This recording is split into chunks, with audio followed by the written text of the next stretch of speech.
Hey, it's NPR's Book of the Day. I'm Andrew Limbong. What is the point of a state? What is its function? That's a question at the heart of today's interview. It's with writer Peter Beinart, who's written a book titled Being Jewish After the Destruction of Gaza. And in the book, he wrestles with being a proud Jewish American who's also horrified at Israel's actions against the Palestinian people since the Hamas attack on October 7th. He speaks with NPR's Leila Fadel, questioning the value of a Jewish state if, as he puts it, the state is elevated above the value of the lives of the people under its control. That's ahead. Support for this podcast and the following message come from Lumen. When your metabolism is working properly, you will feel the benefits. With the Lumen device, you can measure your metabolism through your breath. And on the app, it lets you know if you're burning fat or carbs and gives you tailored guidance to improve your nutrition, workouts, sleep, and even stress management. Take the next step to improving your health. Go to lumen.me/NPRbook to get 20% off your Lumen. Over his lifetime, Peter Beinart went from being a fierce defender of Israel to one of its fiercest critics. In his latest book, the professor of journalism and political science makes an appeal to other American Jews in the wake of the war in Gaza. It's called Being Jewish After the Destruction of Gaza, A Reckoning. The book begins with a note to his former friend.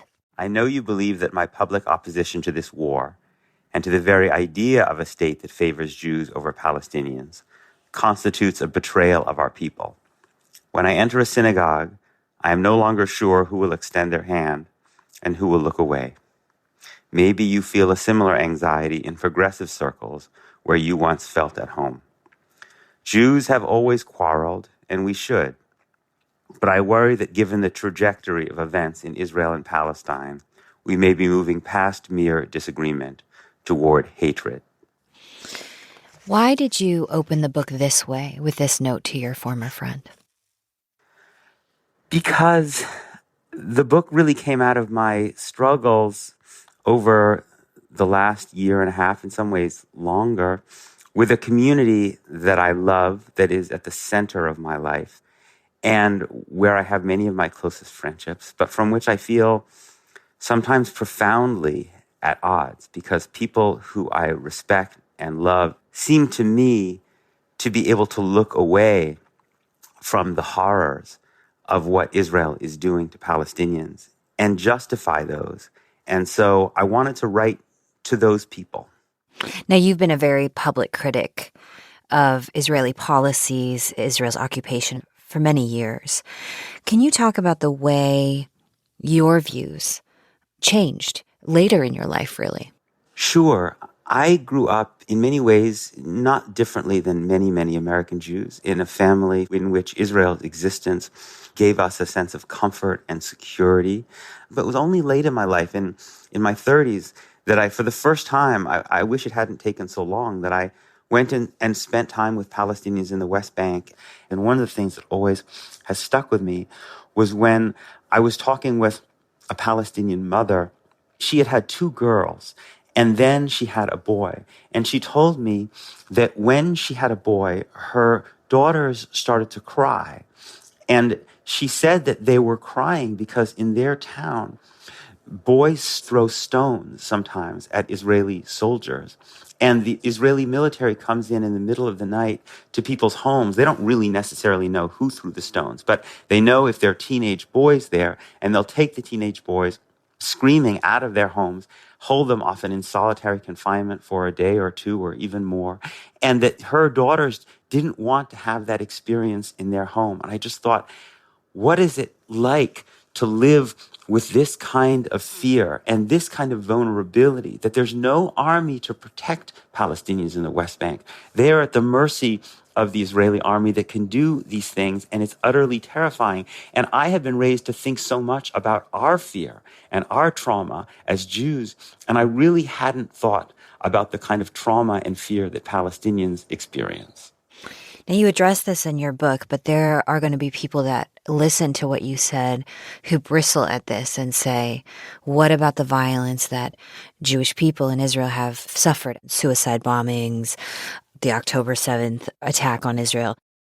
Sure. I want to make it clear that when I talk about the conditions that exist of oppression for Palestinians, it does not justify attacking civilians and taking civilian life. But to me, if one wants to keep Israeli Jews safe, one has to think about the underlying conditions in which this violence, the terrible violence that happened on October 7th, occurred. If you're going to keep it from happening again, yes, Hamas was authoritarian and often incompetent, but when you block people off from the rest of the world in a space roughly the size of an American city, you are imposing tremendous, tremendous violence on them, and then you bomb them repeatedly. And I believe that countries are safest for everybody when everyone is represented in government and has a nonviolent mechanism through the vote to get their needs met. You also write about, right after October 7th and the attack on Israel, scouring anti-war essays and speeches for outrage over the murder of innocent people, hundreds of Israeli civilians, and you don't find them. Was that hard? I mean, that's also a community that you belong to and are a part of. Yes, I think that sometimes there's a way in which in mainstream Jewish discourse, Palestinians are often dehumanized. Mm-hmm. But there is also a way sometimes in leftist discourse or anti-Israel, anti-Zionist discourse in which Israeli Jews are dehumanized. And people say, well, they're just settlers, so they have what's coming to them. I think if this movement for Palestinian freedom is to be a great movement for justice, it cannot use that language. One can be outraged by the system of oppression that Israel maintains over Palestinians and still recognize that the lives of Israeli Jews are deeply, deeply precious, and that the horrifying act that was committed against them on October 7th was the wrong way for Palestinians to resist their oppression. This book is an appeal, right? Yes. What is the appeal? The appeal is to recognize something which I think is basic in Judaism, which is that human beings are created in the image of God, and human beings, all human beings, have infinite dignity. States are mere instruments for the protection of human life. And what has happened in mainstream Jewish discourse is that the value of this Jewish state has been elevated above the value of the lives of the people under its control. There's a lot of people that will hear that will not like that. You know, you talked about going to Israel and feeling this moment where you're not the minority. There are other people like you. There is a place that feels safe. And people will hear this as, but we need this state and we need this place to be safe, and it needs to be for Jewish people. Yes, but I really believe that there can be a flourishing, vibrant, Jewish, Hebrew-speaking society in Israel-Palestine without a state that gives Jews rights that Palestinians don't have. And we stake our children's safety in the United States on the principle of equality under the law, irrespective of race, religion, ethnicity. And yet we can't imagine that Jews in Israel could be safe under a condition of equality under the law. You know what's the most dangerous place for Jews in the world today? It's Israel, because its supremacist political system imposes tremendous violence on Palestinians, and that makes everyone less safe. When you say a supremacist state, break that down. I mean, this is also something that is quite a controversial thing to say. A human rights report from Amnesty International says that the practices of the state make it an apartheid state. It is something that Israel vehemently denies and still terms itself as a thriving democracy. Yes, for Jews, Israel is a thriving democracy, no question about it. But I know these terms like apartheid upset people, but let's just and look supremacy, supremacist. And supremacist, right, supremacy, which was a term that B'Tselem, Israel's most prominent human rights organization, used itself in its writing on the subject. But let's just look at the legal realities. In the West Bank, Jews and Palestinians live as neighbors under a completely different legal system. Jews enjoy citizenship.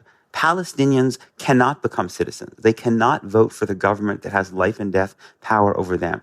I would say to people who don't like terms like apartheid and supremacy, What language would you use to describe that? Even in Israel proper, where 20% of the citizens are Palestinians, sometimes called Arab Israelis. They are citizens. They do have the right to vote. That is important. But they are citizens of a profoundly second-class nature. What would your sort of final message to somebody who's listening to what you said and feeling like, there might be people who say, well, Peter, why do you get to speak for the Jewish community? And why don't you understand the fear that I have and the reasons that I can't see a solution in which people live together in the way you're describing? I only speak for myself. I certainly can't claim to speak for all Jews.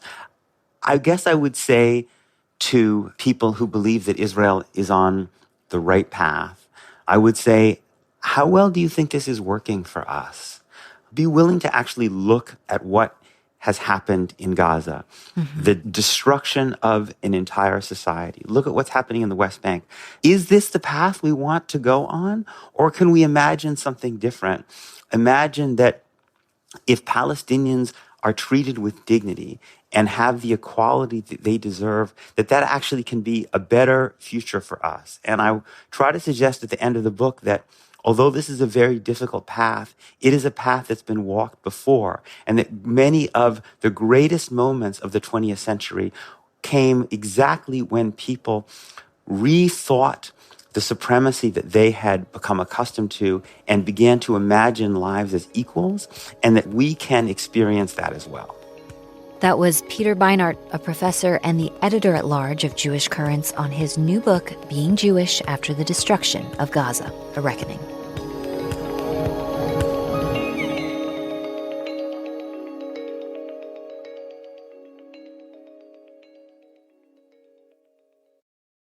This message comes from Charles Schwab. When it comes to managing your wealth, Schwab gives you more choices, like full-service wealth management and advice when you need it. You can also invest on your own and trade on Thinkorswim. Visit schwab.com to learn more.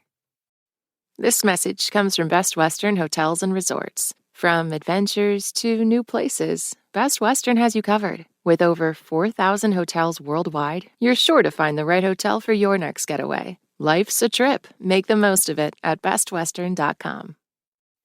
This message comes from Homes.com. You don't just live in your home, you live in your neighborhood as well. So when you're shopping for a home, you want to know as much about the area around it as possible. Luckily, Homes.com has got you covered. Each listing features a comprehensive neighborhood guide from local experts. Everything you'd ever want to know about a neighborhood, including the number of homes for sale, local amenities, and even things like median lot size and a noise score. Homes.com. We've done your homework.